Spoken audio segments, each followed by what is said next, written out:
guys, and welcome back to the Saints View channel and content for our match preview and predicted lineup video ahead of our home game against Sheffield United, where Saints fans will be coming back to St Mary's for the first time since early March. Really looking forward to seeing that. Unfortunately, I didn't get a ticket, but it's a great opportunity to get another win on the board and potentially climb into the top four by the end of the weekend. But before we get into it, of course, this video is kindly sponsored by the guys over at PitchSport, so make sure you've downloaded that app if you haven't yet already. Links in the description. Follow us on our socials as well. Subscribe if you haven't yet already with your notifications turned on. But I also wanted to take the opportunity to say a massive thank you to everyone who voted back in the summer for us at the Football Content Awards. We did get the result on Tuesday night. We didn't win the whole thing, but we did get the bronze award for best new content creator, which, you know, I'm proud of. I think all the boys are proud of. We spoke about it on Tuesday night, and you know, it feels like ages ago we first got nominated because the date kept getting pushed back because of the pandemic. But yeah, in the end we finally heard back, and yeah, I think bronze is something to be proud of. We've been going for 2 years. I think we should be proud of it, and of course it comes down to you guys watching and supporting the videos, supporting us on the socials as well. So I just want to say a massive thank you. Right, enough waffle, let's get into the video. But first off, let's talk about Saints' last game, the 2-1 win at Brighton on Monday night. Did we deserve it? In my opinion, no. I think a draw probably would have been the fair result, but you got to take the rub of the green sometimes, and we definitely had the rub of the green with that penalty decision. For me, never a penalty. It was outside of the box. I don't know why VAR took so long to look at it, but of course, like I said, you take it, and I think it shows. It definitely shows extra quality in our side this season compared to previous seasons. You know, we're winning ugly a bit more regularly. I said it at the Burnley game back in like the third or fourth game it was, wasn't it? And it was the same on Monday night, in my opinion. You know, didn't deserve to win the game, but we're able to find that extra goal and take the 3 points home, which, you know, is a massive credit to the manager, the players, just everyone really. And I think a lot of that came down to the return of Danny Ings, you know, having him out for, what was it, 3 games, the Newcastle, Wolves and Man U. And, you know, in some of those games we did miss him. I think Wolves and Man United, definitely. Newcastle, of course, we got the 3 points. But having him back is going to be such a big boost now, especially going into this busy Christmas period. We need to keep him fit. Whether he'll be fit enough to start on the weekend, I'm not too sure. I imagine he would be, given that he came on at half-time against Brighton. I think he will be starting this one. Obviously, we'll talk about that in the predicted lineup part of the video. But for me, it was such a massive boost to have him back. And you could see a bit more confidence in the side. You know, Moussa Djenepo didn't have a good half whatsoever in the first 45 minutes on a yellow card from the early stages, kept giving away needless fouls, and he was going to get himself sent off. So it was necessary from Ralph. I didn't agree with the criticism that Djenepo got. I thought a lot of people overreacted online saying he's not good enough at all. You know, he's a very young player. He's got loads of potential, and, you know, we just need to nurture him a little bit. But as I mentioned, we've got a busy Christmas period coming up. This is the first of 3 games within a week, so having options will be a big boost. And of course, having our best goal scorer on the pitch will also be a massive plus.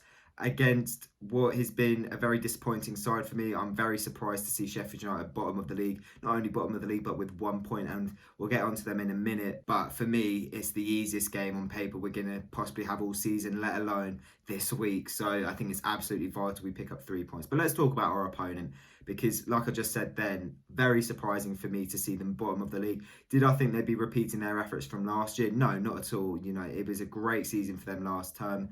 Everyone was surprised by how well they did, finishing, I think it was 9th, wasn't it, in the top half. I didn't expect them to have another top half finish this year, but I don't know why, but I didn't really think they would be dragged into a relegation battle either. I thought they'd be sort of mid-table obscurity, 13th, 14th, around that area, pick up a couple of wins every now and then, lose, you know, just average. But they've been so below average for a Premier League side. One point from 11 games really isn't good enough whatsoever. And you obviously have to worry for them now. It's one of the worst ever starts in Premier League history. It might even be the worst now. I'm not too sure after 11 games. Yeah, you know, things are looking very dangerous for them, and they need to pick up that win sooner rather than later. As well as that, they've only scored 5 goals this season, which makes me feel like it'd be a real disappointment if we can't keep a clean sheet on the weekend. But I think last time out they showed a bit of promise, a bit of spirit, losing very late on to Leicester. It was cruel, really. They showed a lot of fight to get a 1-1. Only Jamie Vardy hadn't been played through last minute to score. They would have taken home a really good point. And I think that's a great example of, you know, when you are at the bottom, your luck runs out, and it's they've had no luck this season whatsoever. Of course, I'm no Sheffield United expert, so I asked Nick from the Sheffield United Way to come onto the channel and give us all a bit of insight on Sheffield United this season, where it's gone wrong and will it get any better. Hi Saints fans, my name's Nick. I'm from the Sheffield United Way YouTube channel, and I've been asked to come on here and talk about Sheffield United in the lead up to the Saints Blades game. Now obviously we've not had a great start to the season. We've only got 1 point from a possible, seems like 10,000 at the moment. The football's not bad. The football's definitely not bad, but we're conceding too many goals, which we didn't do last season. That's why we were so good. But we're not getting hammered by teams. I think it was only Chelsea that we got absolutely hammered by. We went 1-0 up and then we seemed to just implode. We've not really done that this season, but we have kind of give away sloppy goals at times just when we didn't want to do that.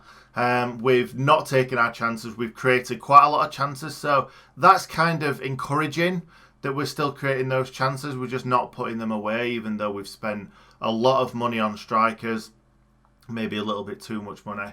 But going into this game, I'm expecting us to try and be kind of compact at the back. I'm expecting Ben Osborne to come in at left wing back and kind of shore up that sort of defensive side and obviously get forward when he can. The problem that we have is that we are very one-dimensional. We go down the wings, and that worked brilliantly last season because Jack O'Connell was playing at left centre-back and he offered that attacking role. We don't have that this season, so we're very predominantly going down the right, never down the middle, very rarely down the left, mostly down the right. So that's why we've become so one-dimensional and kind of not found out. I don't like to use that word because I don't feel like that's true, but I feel like because we are only going down the right, teams are just putting a couple of lads in that area and stopping our wide overloads. So that's kind of where we are at this season and why we've not picked up so many points, giving away sloppy goals and not putting his chances away. Obviously in the Premier League,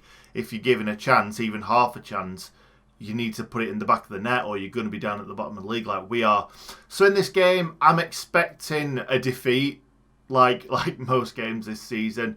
I'm fingers crossed even for a draw. We need to get more points on the board. We lost at the weekend, last weekend to a last minute Jamie Vardy goal. Lost 2-1. That was very, very devastating. A point on the board would have doubled our tally and kind of given the lads a bit of hope. We're just looking for that win. Hopefully we can get it in this game, but I can't see it if I'm being completely honest. I think it will be a Southampton 2-0 win, but I'm hoping for a 1-1 draw. So that's me out. Thank you very much for having me, and fingers crossed for the Blades. Thanks for doing that, mate. Of course, his link will be in the description below. Right onto the predicted lineup. Could see a few changes on the weekend, especially with 2 games against Arsenal and Man City to come in the following days. Here's how I think Saints will line up on Sunday. In goal, I think it's going to be Alex McCarthy. Obviously, very easy one there.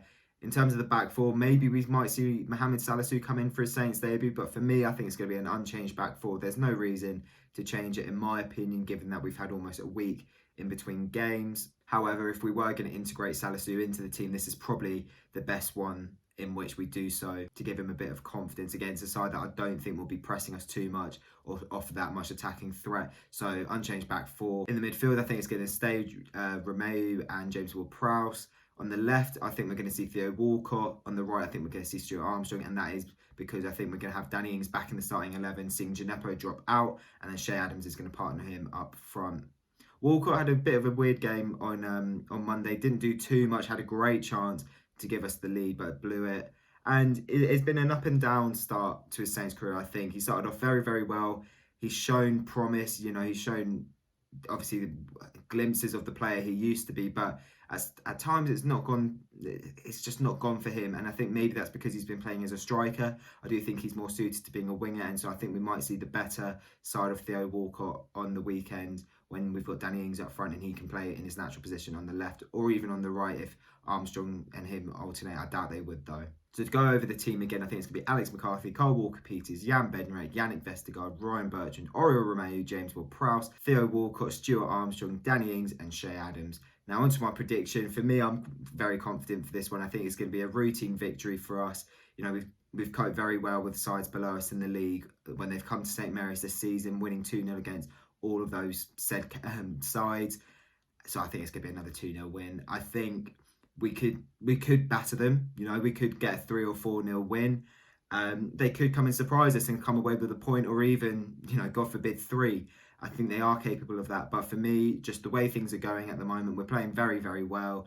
They're devoid of any sort of competence whatsoever. I think it's going to be a routine win. They might make it difficult for us. Yes, I can see that, definitely. You know, they can be well organised at the back. But in the end, I think we're going to come away with 3 points and a 2-0 win. But that is it for the video. Let me know in the comment section below your score predictions, who you'd like to see and how you're feeling ahead of the game. Like the video if you have enjoyed it. Subscribe if you haven't yet already with your notifications turned on. Follow us on all of our socials. And we'll see you on Sunday afternoon, hopefully, for a match review after a big 3 points. See you then, guys.